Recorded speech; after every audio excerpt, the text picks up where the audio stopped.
Seja bem-vindo, bem-vinda à leitura diária do Evangelho deste domingo. Que o Senhor esteja em nossa mente, em nossos lábios e em nosso coração, para bem ouvirmos a palavra do Santo Evangelho e acolhê-la em nosso coração. Em nome do Pai, e do Filho, e do Espírito Santo. Amém. Evangelho segundo Mateus, capítulo 16, do versículo 13 ao 19.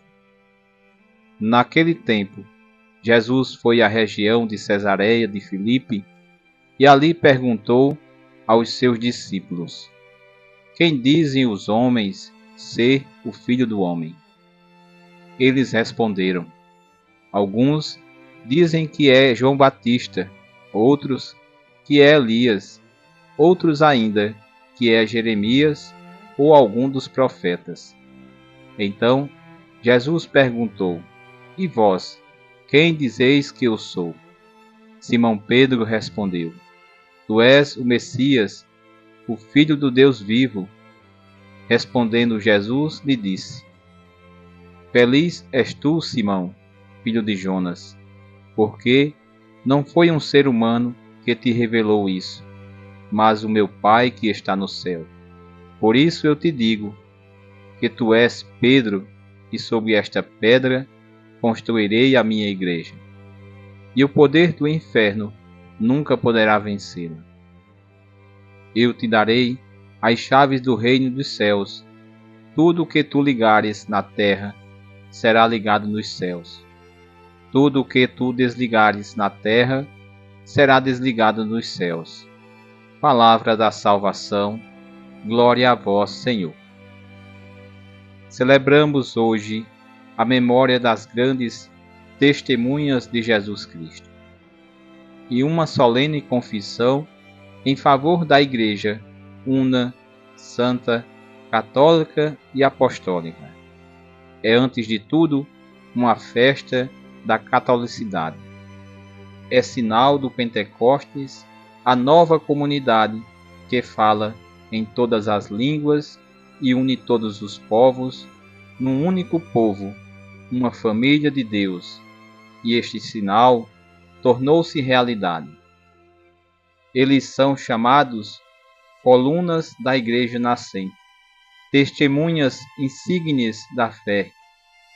Eles expandiram o reino de Deus com os seus diversos dons, e a exemplo do Mestre Divino, selaram com o sangue a sua pregação evangélica. O seu martírio é sinal de unidade da Igreja, como diz Santo Agostinho. Um único dia é consagrado à festa dos dois apóstolos, mas também eles eram um só. Não obstante, tenham sido martirizados em dias diferentes. Eram um só. Pedro precedeu, Paulo seguiu. Os dois apóstolos prestaram seu testemunho supremo à distância de pouco tempo e espaço um do outro. Em Roma, foi crucificado São Pedro e sucessivamente foi decapitado São Paulo. São Pedro e São Paulo são os últimos dois anéis de uma corrente que nos une ao próprio Cristo. Em certo sentido, nossa comunhão com Jesus passa através deles. Nós celebramos, por isso, a festa dos fundadores de nossa fé, dos antepassados do povo cristão. Foram mortos na perseguição de Nero no ano de 64 depois de Cristo. Disse Jesus: Tu és Pedro, e sobre esta pedra construirei a minha igreja. Essa palavra de Jesus foi dirigida a Pedro depois que Pedro respondeu: Tu és o Cristo, o Filho do Deus vivo. Pedro faz a sua confissão de fé em Jesus, reconhecendo-o como Messias e Filho de Deus. E faz isso também em nome dos outros apóstolos. Em resposta, o Senhor revela-lhe a missão que pretende confiar-lhe, ou seja, a de ser a pedra, a rocha, o fundamento visível sobre a qual está construído todo o edifício espiritual da Igreja. Mas de que modo Pedro é a rocha? Como deve realizar esta prerrogativa, que naturalmente não recebeu para si mesmo? O texto do Evangelho de Mateus deixa claro que o reconhecimento da identidade de Jesus, proferido por Simão em nome dos 12, não provém da carne e do sangue, isto é, das suas capacidades humanas, mas de uma especial revelação de Deus Pai. Também sobressai forte e clara a promessa de Jesus. As portas do inferno, isto é, as forças do mal, não conseguirão vencê-la. Na realidade, a promessa que Jesus faz a Pedro é ainda maior do que as promessas feitas aos profetas antigos. De fato, os profetas encontravam-se ameaçados por inimigos somente humanos, enquanto Pedro terá de ser defendido das portas do inferno, do poder destrutivo do mal. A Igreja, portanto, não é uma sociedade de livres pensadores, mas é uma comunidade daqueles que se unem a Pedro para proclamar a fé em Jesus Cristo. Quem edifica a Igreja é Cristo. Ele é quem escolhe livremente um homem e o põe na base do edifício.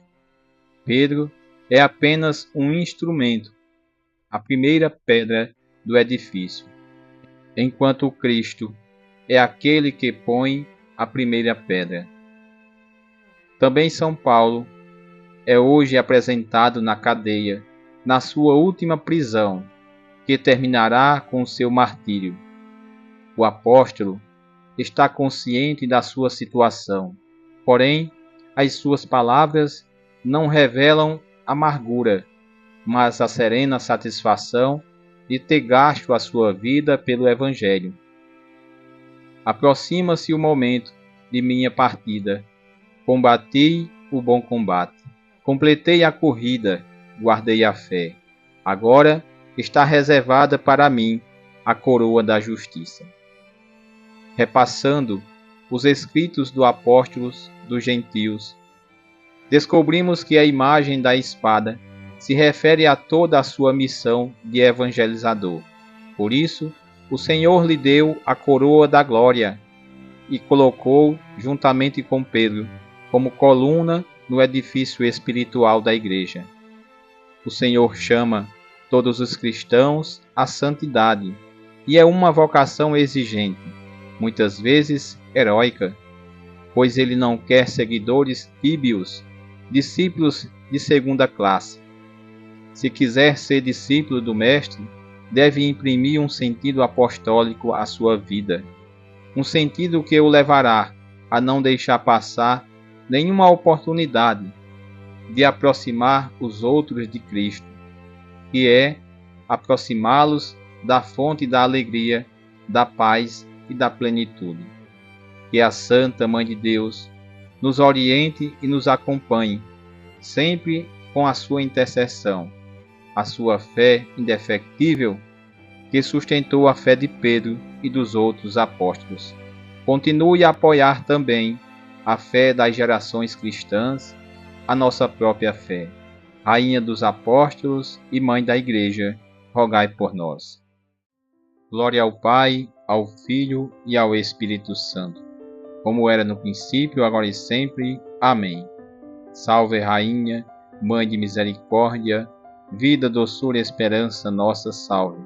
A vós bradamos, os degredados filhos de Eva, a vós suspiramos, gemendo e chorando, neste vale de lágrimas.